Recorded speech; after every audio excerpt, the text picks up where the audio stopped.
Hello students, so welcome back to my YouTube channel Chemistry Adda. So today we are going to start chapter 6 part number 3. उसमें हम लोग आज का topic पढ़ेंगे 6.3 extraction of crude metal from concentrated ore. तो अभी हम लोग extraction of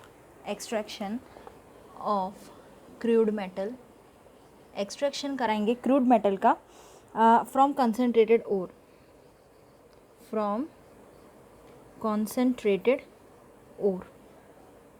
Clear? That is the topic 6.3. Okay. So हम लोग क्या करने वाले, अब देखो पहले हमने बहुत सारे मेथड्स देखे. मैग्नेटिक सेपरेशन था, फिर हाइड्रोलिक वॉशिंग था, फ्रूट फ्लोटेशन जो मोस्ट इम्पॉर्टेंट था, लीचिंग था वो भी मोस्ट इम्पॉर्टेंट था, एग्जांपल्स देखे थे. सो पहले हम देख रहे थे वही था एक्सट्रैक्शन मेटल्स का ही, लेकिन यहाँ पे जो हम कच्चा धातु क्रूड मेटल जिसे हम कच्चा धातु बोलते हैं उसका हम एक्सट्रैक्शन कराएंगे. कंसनट्रेटेड ओर रहेगा हमारा उस पे से. तो देखो ये इंपॉर्टेंट टॉपिक है, बहुत ही ज़्यादा इंपॉर्टेंट है from the exam point of view. आपको क्या करना है, देखो हम क्या कराएंगे, मेटल को एक्सट्रैक्ट करेंगे कंसनट्रेटेड ओर से. So it must be converted to, मतलब कोई ना कोई फॉर्म में कन्वर्ट होना चाहिए, ठीक है, जो कि सूटेबल हो रिडक्शन के लिए. मेटल अब पता है जैसे मेटल होता है तो उसमें ऑक्सीडेशन रिडक्शन दोनों कराते हैं हम. सो बेसिकली क्या होता है इसमें हम देखेंगे कि इसको सबसे पहले कच्चा धातु कन्वर्जन कराने के लिए हमें ऑक्सीडेशन करना पड़ेगा. लेकिन जो सबसे पहला मेथड आता है जिसको हम यहाँ पे कहेंगे कैल्सीनेशन, क्या बोलते हैं कैल्सीनेशन, जिसमें हम रिडक्शन कराएंगे. क्लियर? ऑक्सीडेशन बाद में कराएंगे सल्फाइड ओर में, जो कि आगे रोस्टिंग होता है उसमें कराएंगे, ठीक है. तो आपको जो एक्सट्रैक्ट कराना है मेटल को फ्रॉम देयर कंसनट्रेटेड ओर, तो it must be first converted into its simple form which is suitable. जो सिंपल फॉर्म में किस में कन्वर्ट होगा, which is suitable for the reduction to the metal. So usually हम क्या करते हैं, सल्फाइड ओर आगे आएगा, मैं आपको बताऊंगी. रोस्टिंग में सल्फाइड ओर क्या होता है, रोस्टिंग की बात कर रही हूँ, सल्फाइड ओर उसमें कन्वर्ट होता है ऑक्साइड में बिफोर रिडक्शन. बिकॉज देखो बिकॉज क्या होता है, oxides are easier to reduce, है ना. रिडक्शन से पहले उनमें क्या होता है कि इजीली ऑक्साइड में कन्वर्ट हो जाते हैं. सल्फाइड ओर्स जो होते हैं वो ऑक्साइड में इजीली कन्वर्ट हो जाते हैं, मतलब रिडक्शन से पहले. यानी कि किसकी बात हो रही है यहाँ पे कि ऑक्साइड क्या होता है, इजीली रिड्यूस हो जाता है. और आइसोलेशन अगर हम करें मेटल का तो उसमें कंसनट्रेटेड ओर में दो मेजर स्टेप होते हैं. पहला होता है ऑक्साइड में कन्वर्जन, दूसरा होता है reduction of the oxide to metal. तो चलिए देखते हैं, ये दो चीज़ें हैं हमारे पास. पहला क्या है, कन्वर्जन टू ऑक्साइड, पहले ऑक्साइड में कन्वर्जन. दूसरा मेथड जो है हमारा वो आएगा reduction, that is reduction, yes यही है, reduction of the oxide to metal, ठीक है. यस तो पहला जो है उसमें मैंने देखो ऑक्साइड का कन्वर्जन क्यों बोला है, तो उसमें कन्वर्जन टू ऑक्साइड में सबसे पहला, यानी इसमें जो सबसे पहला मेथड आता है जिसको हम लोग कहते हैं कैल्सीनेशन. क्या बोलते हैं, calcination. Okay, most important term है, याद रखना. कैल्सीनेशन एक्चुअल में क्या होता है, इसमें बेसिकली ऑक्साइड के फॉर्मेशन में कन्वर्ट होता है, यानी कि ऑक्साइड में कन्वर्जन. सबसे पहले इसको हम कैल्सीनेशन का मतलब ये है कि इसमें हीटिंग होती है ताकि वो volatile, it remove the volatile matter. Volatile यानी कि क्या होता है, वोलेटाइल को देखो रिमूव करना एकदम इजीली हो जाता है, यानी वोलेटाइल मैटर है यानी इजीली इवेपोरेट हो जाएगा. Volatile matter which escape living behind the metal oxide, वो वोलेटाइल मेटल एस्केप होके क्या करता है, पीछे क्या छोड़ जाता है, उसका ऑक्साइड छोड़ जाता है. यानी जो मेटल होता है ना उसका खुद का ऑक्साइड पीछे छोड़ देता है. आया समझ में. तो ये था आपका क्या कैल्सीनेशन, जिसमें हम हीटिंग कराते हैं.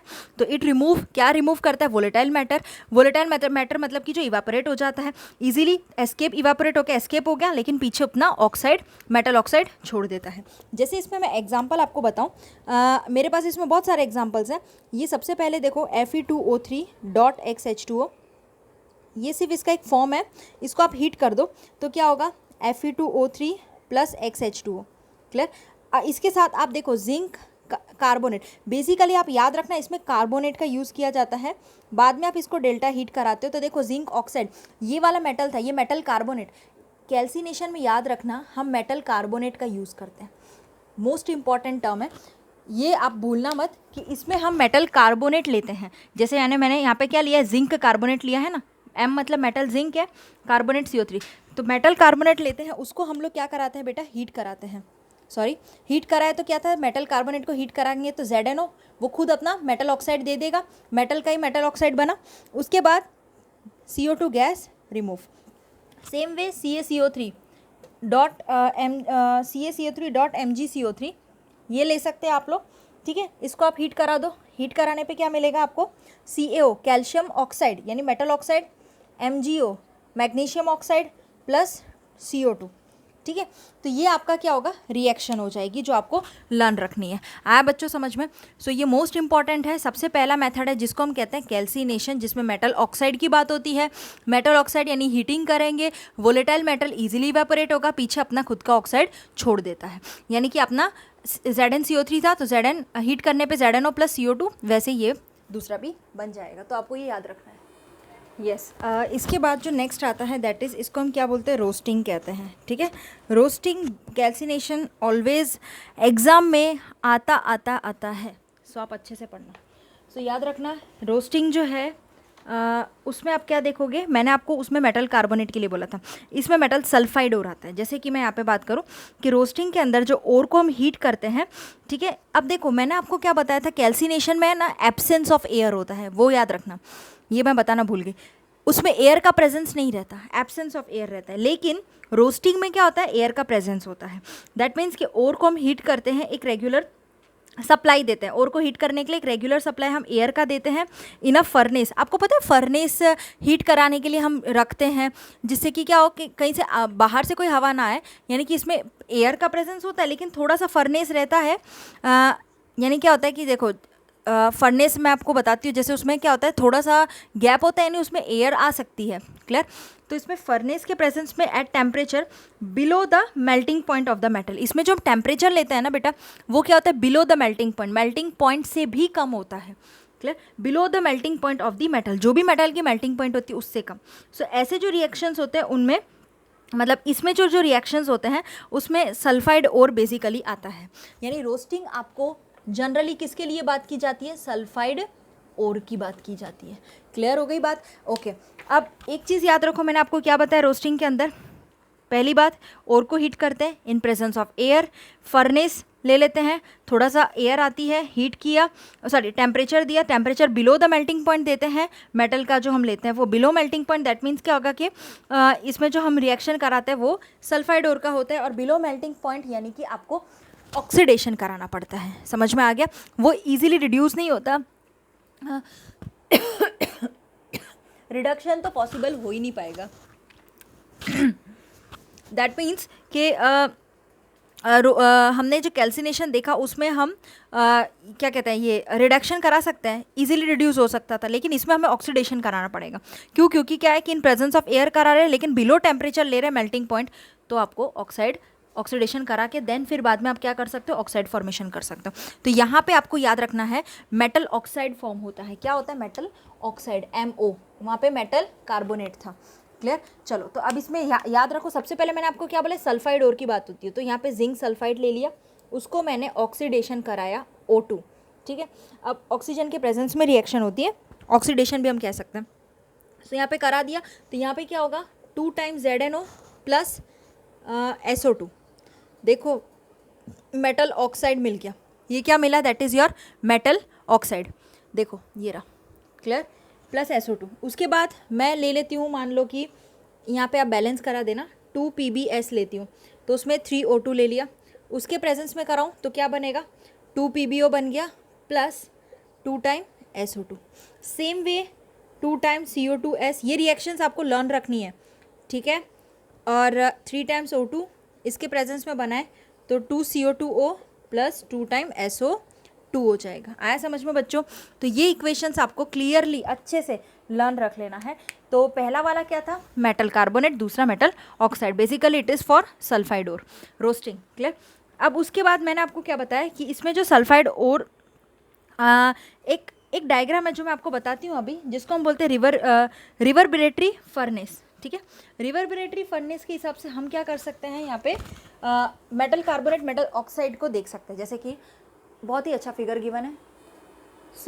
आप लोग यहाँ पे देख सकते हो कि मैंने जो यहाँ पे एक रिवर्बरेटरी रिवर्बरेटरी फर्नेस का बहुत ही अच्छा इतना अच्छा नहीं है लेकिन स्ट्रक्चर बनाया है, आप लोग को सेम वे में अच्छे से टेक्स्ट बुक में से देख के रेफ़र करना है, लेकिन ये मोस्ट इंपॉर्टेंट है, ये बिना बनाए बिना काम नहीं चलेगा।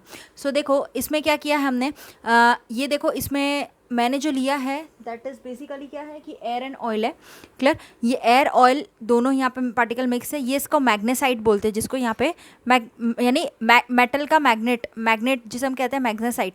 तो यहाँ पे उसके ओर्स प्रेजेंट है मैग्नेसाइट के। ये फर्नेस का मतलब हीटिंग। सिलिका यहाँ पे प्रेजेंट है, सिलिका की बात करते हैं वो। और उसके बाद यहाँ पे ये हुपर है, इसको हम कहते हैं चार्ज हुपर, जो क्या करता है पता है, वो स्टीम निकलती है। तो बेसिकली चार्ज करने के बाद पूरी तरह से स्टीम निकल जाती है। तो ये चार्ज हुपर है। ये हैंगर है, हैंगर क्या करता है, काम करता है हैंग करके रखना, ठीक है। ये टाई है, टाई के बिना काम नहीं चलेगा। ये टाई इसको दो हुपर को टाई अप करके रखता है साथ में, और इसको हम क्या बोलते हैं, टाई, जो हैंगर के साथ कनेक्टेड रहता है। उसके बाद चार्ज ऊपर ये हो गया आपका, ये मैग्नेसाइट है, ये फर्नेस, ये सिलिका, इसमें एयर एंड ऑयल प्रेजेंट है। ये स्टीम धुएं निकलते हैं यहाँ से। ओके, अब देखो यहाँ पे क्या होता है एक्चुअल में, इसको हम बोलते हैं रिवर्बरेटरी फर्नेस, क्लियर। अब क्यों ऐसा, अब इसमें देखो, इसमें sulphide ore of copper are heated. इसमें क्या होता है, सल्फाइड ओर किसके, कॉपर के, यानी कॉपर सल्फाइड और कॉपर का, दैट मीन्स क्या, किसकी बात हो रही है, कॉपर सल्फाइड की। मैंने आपको पहले ही बताया था। तो इसमें सल्फाइड और की बात होगी, वो भी पर्टिकुलरली कोई मेटल प्रेजेंट होगा, दैट इज हमारा कॉपर। तो यहाँ पे सल्फाइड और ऑफ कॉपर आर, उसको हम हीट करेंगे इस रिवर्बरेटरी फर्नेस में। ये जो आपको फिगर है, इसमें क्या होगा, अगर मान लो और हमारा आयरन है, सपोज करो कि और हमारा आयरन है, क्लियर।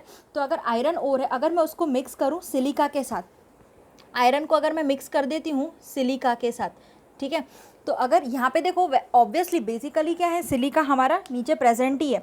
तो अगर मैं आयरन और अगर हमारा है तो उसको मैं मिक्स कर देती हूँ सिलिका के साथ हीट करने से पहले, तो क्या होगा, आयरन ऑक्साइड के स्लैग बनने चालू होंगे, आयरन ऑक्साइड का, क्योंकि सिलिका भी है हमारे पास, वो भी क्या है, ऑक्साइड फॉर्म में होता है। सो हमारे पास आयरन ऑक्साइड बनेगा, slag as an iron oxide, iron silicate, दो टाइप के, iron oxide slag as iron silicate, and copper is produce in the form of copper matte. आप समझ रहे हो, अगर मैं इन दोनों को मिक्स करा देती हूँ बिफोर हीटिंग, क्लियर, तो क्या होगा, आयरन ऑक्साइड का स्लैग बनेगा एज एन आयरन सिलिकेट का, और वही as an iron silicate, iron oxide as what, iron silicate, FeS, iron silicate. और उसके बाद कॉपर जो है वो प्रोड्यूस होगा in the form of what, copper matte, which contain Cu2S and FeS।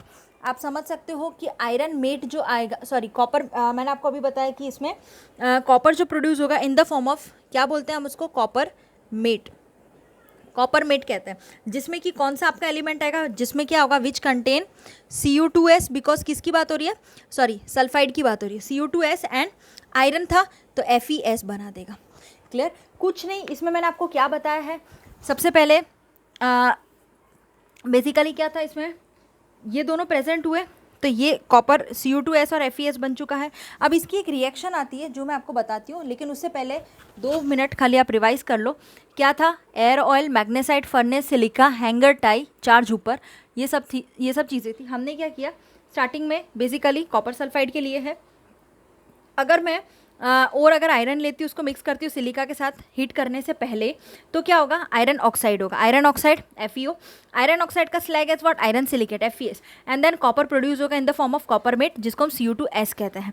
Copper matte and FeS, Cu2S and FeS that can be formed easily, clear. अब ये दोनों फॉर्म हो जाने के बाद क्या होता है, ज़रा ध्यान देना, 2 रिएक्शंस आती है जो मैं आपको इसमें बताती हूँ, क्लियर। तो देखो इसमें जो रिएक्शन आती है जिसमें FeO, मैंने आपको क्या बताया था, FeO और प्लस सिलिकॉन SiO2, क्लियर। तो जैसे ही ये दोनों रिएक्ट कर जाते हैं, मैंने आपको क्या बताया कि iron oxide FeO as iron silicate SiO2 भी आएगा, and copper it can be produce in the form of copper matte. तो यहाँ पे SiO2 के साथ रिएक्शन देके क्या देता है ये, FeSiO3, क्लियर, जिसको इसका स्लैग पूरा बन जाता है। ये नीचे क्या होता है, इसका स्लैग बनता है, क्लियर, FeSiO3 याद रखना, FeSiO3 ये बन जाता है, इसमें SO2 प्रोड्यूस होता है जो कि यूटिलाइज होता है मैन्युफैक्चरिंग ऑफ H2SO, यानी ऑब्वियसली सल्फ्यूरिक एसिड हम मैन्युफैक्चरिंग कराते तो उसमें SO2 सल्फाइड तो प्रेजेंट होता ही है। So therefore SO2 produce is, जो भी SO2 जितना प्रोड्यूस होता है वो यूटिलाइज हो जाता है for the manufacturing of H2SO4। ठीक है, अब उसके बाद आता है reduction of oxide to the metal, तो वो हम अभी देख लेते हैं। सो आपको ये पूरा अच्छे से क्लियर हो गया होगा। Reverberatory furnace clear. सो हम लोग बात कर रहे हैं अभी रिडक्शन ऑफ ऑक्साइड, ऑक्साइड का रिडक्शन करेंगे मेटल टू द मेटल। अब यहाँ पे मेटल रिडक्शन जो हो रहा है मेटल ऑक्साइड का यूजुअली इन्वॉल्व, उसमें क्या होता है मेटल ऑक्साइड का जब भी हम रिडक्शन करते हैं तो हीटिंग चाहिए, हीटिंग ताकि वो heating it with a reducing agent. अब हीट कराते हैं उसके लिए रिड्यूसिंग एजेंट चाहिए जो कि इजीली उसको रिड्यूस करा सके, हीट करा सके। ठीक, तो जब भी हम फॉर एग्जाम्पल अगर ले कार्बन या कार्बन मोनोऑक्साइड की ले लेते हैं, बात करते CO, तो और इवन अनदर मेटल भी आप ले लो, तो रिड्यूसिंग एजेंट आपका अगर ये दोनों ले लो तो उसमें carbon that combine with oxygen to the metal oxide. आपको पता है कार्बन तो एक ऐसा चीज़ है जो किसी भी ऑक्साइड के साथ इन्वॉल्व होकर कार्बन ऑक्साइड दे सकता है। आ रहा है समझ में? तो जैसे यहाँ पे मैंने आपको बात की कार्बन के लिए, तो उसमें हम एग्जांपल रिड्यूसिंग एजेंट कार्बन ले लेंगे, ऑक्सीजन के साथ कंबाइन होगा, मेटल ऑक्साइड फॉर्मेशन करेगा। तो आपकी बुक में जो आपका एग्जाम्पल गिवन है दैट इज़ MX और OY, यानी कि metal in the form of X, O oxide in the form of Y। जब भी इसको मैं YC, मतलब कि आपके पास क्या है रिड्यूसिंग एजेंट, राइट, तो साथ में ले लिया YC, that gives what XM plus YCO, XM plus YCO, ये साथ में दे देगा, ये देखो XM प्लस YCO आपको मिल जाएगा। आया समझ में? ओके, तो ये जो है उसमें क्या होता है, कुछ ये सारे मेटल ऑक्साइड ही फॉर्मेशन होता है। सो ये जो कुछ मेटल, सम मेटल ऑक्साइड वो इजीली रिड्यूस हो जाते हैं, get reduce easily, while other are very difficult to get reduce. अब आप एक चीज़ याद रखो कि रिड्यूसिंग एजेंट हम इसलिए तो यूज़ करते हैं ताकि वो इजीली रिड्यूस हो सके, और कितनी बार क्या होता है कि रिड्यूसिंग एजेंट यूज़ करने के बावजूद भी बहुत ही ज़्यादा डिफिकल्टी होती है रिड्यूस कराने में। तो कुछ मेटल ऑक्साइड इजीली रिड्यूस हो जाते हैं और while other are difficult to be reduce. तो रिडक्शन का मतलब क्या होता है आप जानते हो ना? रिडक्शन का मतलब भी होता है electron gain by the metal ion. कोई भी मेटल आयन है तो क्या करेगा, इलेक्ट्रॉन लेगा, इलेक्ट्रॉन गेन। तो दैट मीन्स उसका मतलब ही तो रिडक्शन हुआ। तो इन एनी केस आपको देखो, मेटल आप इलेक्ट्रॉन की बात करते हो तो उसमें रिडक्शन का मतलब है इलेक्ट्रॉन गेन। मैंने आपको ये चीज़ बताई, electron gain, metal ion electron लेगा। इलेक्ट्रॉन गेन कब करेगा, जब आप उसको हीटिंग कराओगे यार। हीटिंग बहुत ही ज़्यादा इंपॉर्टेंट है, तभी वो इलेक्ट्रॉन गेन कर पाएगा। इलेक्ट्रॉन गेन करेगा और मतलब मेटल आयन से, यानी भाई इट मीन्स व्हाट, रिडक्शन का मतलब ही यही होगा, electron gain by the metal ion. Metal ion से इजीली इलेक्ट्रॉन लेगा, क्लियर, और वो लूज़ करेगा ऑक्सीडेशन में। दैट मीन्स दोनों की अपनी अपनी लेवल पे अपनी अपनी कहानी है। सो आपको ये क्या याद रखना है कि इसमें हीटिंग कंपलसरी रिक्वायर्ड है। तो ये आपका था reduction of oxide to the metal. Okay, अभी हम देखते हैं नेक्स्ट इसके बाद वाला topic. So oxidation and reduction, that is 6.6 topic. अब देखो, हमने रिडक्शन बताया electron gain by the metal ions. So इसमें बिसाइड रिडक्शन के तौर पे अगर हम देखें तो some extraction are based on oxidation, some are based on reduction, clear. तो some extraction are based on oxidation, particularly non metals. तो जो भी नॉन मेटल्स होते हैं ना, आपने पीरियोडिक टेबल में देखे हैं, क्लियर। आपने मेटलॉइड्स पढ़ा है, मेटल पढ़ा है, नॉन मेटल पढ़ा है। मेटलॉइड्स क्या होता है, जो मेटल नॉन मेटल दोनों की प्रॉपर्टी शो करता है। नॉन मेटल क्या होता है, मेटलॉइड्स के लेफ्ट साइड, मेटलॉइड के राइट साइड में जितने भी होते हैं, जैसे नाइट्रोजन है, जितने भी हेलोजन्स है, जैसे नाइट्रोजन है, ऑक्सीजन है, फ्लोरीन है, ये सारे नॉन मेटल्स कहलाएंगे। और उसके लेफ्ट साइड में जितने भी है वो मेटलॉइड के लेफ्ट साइड में जितने वो मेटल कहलाएंगे। अब नॉन मेटल में basically it is non metals जितने भी एक्सट्रैक्ट होते हैं ना हमारे एक्सट्रैक्शन मेथड के अंदर, तो जितने भी नॉन मेटल एक्सट्रैक्ट होते हैं वो ऑक्सीडेशन के बेसिस पर होते हैं। याद रखना, एग्जाम में 1 मार्क में भी आ सकता है कि non metal that can B extract by the method of oxidation, clear. तो ये याद रखना। और कॉमन एग्जाम्पल अगर देखें एक्सट्रैक्शन का, वो बेस्ड है ऑक्सीडेशन, मतलब इट्स कॉमन एग्जाम्पल है, ध्यान रखना। Extraction based on oxidation is the extraction of chlorine from brine. Chlorine extraction किसका करा रहा है, एक्सट्रैक्शन ऑफ क्लोरीन Cl का। ये brine, from brine. What do you mean by brine, तो क्लोरीन, अब ब्राइन सोल्यूशन है, ये मत समझना। ब्राइन जो है वो एक्चुअल में क्या है, एक सोल्यूशन है, ब्राइन सोल्यूशन जिसे हम कहते हैं। क्लोरीन जो एबेंडेंट होता है सी के अंदर, वाटर, सी वाटर में आपको पता है आप नमक, क्लोरीन सॉरी सॉल्ट में आपका NaCl आ गया, ये सारे जो है ना वो बेसिकली क्या है, क्लोरीन वही सॉल्ट में ही प्रेजेंट हुआ। सो एक टाइप का क्या है, क्लोरीन एबेंडेंट होता है सी वाटर में, समुद्री पानी में। तो आप क्या, सी वाटर में क्या होता है, क्लोरीन ज़्यादा होता है एज वॉट, कॉमन सॉल्ट। अगर मैं इसका रिएक्शन बताऊं तो क्या होगा, 2Cl माइनस प्लस वाटर, है ना, तो क्या होगा, OH माइनस आ जाएगा इसके साथ, और H2 प्लस Cl2 साथ में ही आ गया, ये देखो क्लियर। तो यहाँ से हम ये क्या कह सकते हैं कि यहाँ पे जो बेसिकली क्या है, डेल्टा जी की वैल्यू है, डेल्टा जी यानी कि गिब्स एनर्जी की जो वैल्यू है हमारे पास अलग अलग। तो for the reaction is plus 422 kilo joule बोला था। इसके लिए आपको डेल्टा जी की जो वैल्यू थी, डेल्टा जी नॉट की standard, that is plus 422 kilo joule थी। When it is converted to E naught minus, जब इसको ई नॉट माइनस में कन्वर्ट कर दिया गया, मतलब स्टैंडर्ड में कन्वर्ट किया, तब इसकी वैल्यू डेल्टा जी नॉट की वैल्यू होगी माइनस ई, आपने पता है वो पढ़ा था equation, delta G naught is equal to minus NF E naught cell, ये पढ़ा था, ठीक है, ये पढ़ चुके थे हम, जिसमें ई नॉट की वैल्यू अब दैट इज़ हो जाती है कितनी, minus 2.2 volt. Naturally it will require and, इसमें देखो माइनस में चला गया, अब जब ई नॉट स्टैंडर्ड में कन्वर्ट करना होता है तो माइनस में चला गया, दैट मीन्स कि हमें कोई एक एक्सटर्नल EMF की ज़रूरत पड़ती है, एक्सटर्नल बाहर से हमें EMF देना पड़ेगा, जो कि किससे ज़्यादा होना चाहिए, ग्रेटर देन 2.2 वोल्ट। हम जो अब बाहर से जो हम ग्रेटर EMF प्रोवाइड करेंगे, क्या करेंगे, ग्रेटर, क्योंकि देखो हमारी वैल्यू नेगेटिव में चली गई, ग्रेटर EMF क्या करेंगे, प्रोवाइड करेंगे, ग्रेटर EMF कितना, which is greater than 2.2 volt. But जो भी इलेक्ट्रोलाइट मतलब बट इलेक्ट्रोलिसिस की तो ज़रूरत पड़ती है, electrolysis require an excess potential to overcome some other hindering reaction. That means कि इलेक्ट्रोलिसिस की ज़रूरत पड़ेगी ताकि एक्सेस में पोटेंशियल को ओवरकम किया जा सकता है, क्लियर, जो कि हम यूनिट 3 में देख चुके थे। और यहाँ पे जो क्लोरीन है जो कि ऑब्टेन हुआ है इलेक्ट्रोलिसिस से, उसमें H2 और एक्वस NaOH भी बाय प्रोडक्ट में आ रहा है, ये आप देख सकते हो, क्लियर। तो यहाँ पे इलेक्ट्रोलिसिस अगर हम NaCl का कराएं लिक्विड स्टेट में, मोल्टन स्टेट में, so it's also carried out, वो भी पॉसिबल है।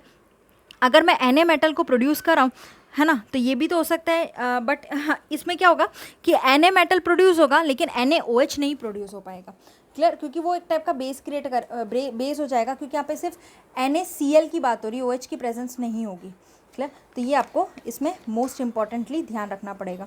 ओके, अब इसके बाद मैं आपको वही बता रही थी कि अगर मैं ज़्यादा से ज़्यादा देखूँ तो इसमें गोल्ड है, एक्सट्रैक्शन गोल्ड का कराओ, सिल्वर का कराओ, जिसको मैंने बोला था लीचिंग में आपने देखा था, इन्वॉल्विंग लीचिंग, जिसमें मेटल हमने क्या, मेटल विथ साइनाइड लेते थे, है ना, Cn माइनस जनरली हमने लिया था मेटल साइनाइड, क्लियर। तो तब उस टाइम पे ये ऑक्सीडेशन रिएक्शन था, ऑल्सो एन ऑक्सीडेशन रिएक्शन, जैसे कि Ag से Ag प्लस कर दिया। जैसे देखो मैंने अभी आपको क्या बताया है इसमें कि एक्सट्रैक्शन मैंने गोल्ड का, सिल्वर का कराया, लीचिंग में हमने पढ़ा था, याद करो, जिसमें हमने मेटल साइनाइड लिया था। तो वो एक इम्पॉर्टेंट ऑक्सीडेशन रिएक्शन था जिसमें हम जानते हैं कि Ag प्लस में कन्वर्ट होगा, मतलब सिल्वर आयन में कन्वर्ट होगा, और Au प्लस में कन्वर्ट होगा, ऑक्सीडेशन हो गया। सो ये जो मेटल लेटर ऑन रिकवर्ड हुए थे किससे, डिस्प्लेसमेंट मेथड से। पूरी डिस्प्लेसमेंट मेथड का मतलब ही हो गया कि एक से दूसरे को डिस्प्लेस कराना, अपनी जगह से खिसकाना, ठीक है, तो उसको हम डिस्प्लेसमेंट रिएक्शन कहते हैं। अब इसके बाद जो इसके बेसिस पे एक इक्वेशन है जो मैं आपको बता रही हूँ अभी, सो आप देखो इसमें जो आप मेथड देखने वाले हो, मैंने आपको इक्वेशन बोला था, that is 4Au 8Cn minus cyanide के साथ 2 टाइम्स वाटर, फिर O2 गिव दैट क्या देगा, 4AuCN whole twice minus 4OH minus, इस टाइप में, ठीक है। ये इक्वेशन आपको कंपलसरी लर्न रखना है फॉर व्हाट, गोल्ड एंड अलग अलग। फिर मान लो देखो ये भी है, मैंने आपको ये इक्वेशन बताई थी, Cn होल ट्वाइस, वहीं से ये मेटल साइनाइड का प्रोडक्शन हुआ था ना, आगे हमने देखा था, उसमें आप जिंक डाल दो, जिंक डालने के बाद क्या होगा, 2 टाइम्स Au, फिर यहाँ पे जिंक साइनाइड होल 4 माइनस 2। तो ये ऐसे बहुत सारे, और इस रिएक्शन में आप देख सकते हो कि हमारा जो जिंक है वो रिड्यूसिंग क्या करा रहा है, रिड्यूसिंग एजेंट की तरह यूज़ हो रहा है। अब देखो ये रहा जिंक, क्या करा रहा है, इसको रिड्यूस करा रहा है, क्लियर। तो याद रखना है इसमें हमें ये इक्वेशन AU के लिए साइनाइड वाटर ऑक्सीजन का सप्लाई याद करो, वो अदर एग्जांपल्स में हमने देखा था। मेटल साइनाइड का फॉर्मेशन OH माइनस, सेम ही चीज़ है वो। जिंक है, जिंक डाल दिया, जिंक यहाँ पे रिड्यूसिंग एजेंट की तरह काम कर रहा है रिड्यूस कराने में, आया समझ में। सो ये क्वेश्चंस आपको पूछ सकते हैं। इसके बाद हमारा सिर्फ एक ही टॉपिक बाकी है 6.7, दैट इज रिफाइनिंग, और रिफाइनिंग के बाद हमारा ये चैप्टर ओवर हो जाता है। क्लियर? तो चलिए वो थोड़ा सा हम स्टार्ट करते हैं तो जल्दी कंप्लीट हो पाए।